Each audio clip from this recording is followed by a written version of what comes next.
আসসালামু আলাইকুম।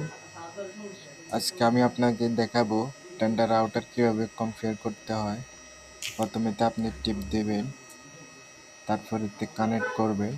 কানেক্ট করার পরে অটোমেটিক সেটিংয়ে নিয়ে যাবে আপনাকে। নিয়ে যাওয়ার পরে আপনার আইএসপি নাম্বার, নেম আর নিচে আইএসপি কোড নাম্বার দিতে হবে।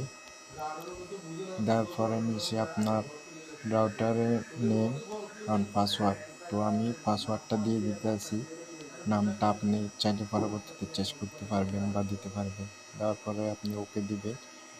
ওকে দেওয়ার পরে আপনার বিচ্ছিন্ন হয়ে যাবে, তখন আপনি আবার কানেক্ট করে নেবেন।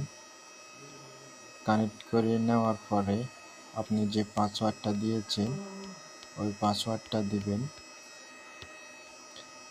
দেওয়ার পরে কানেক্ট হবে।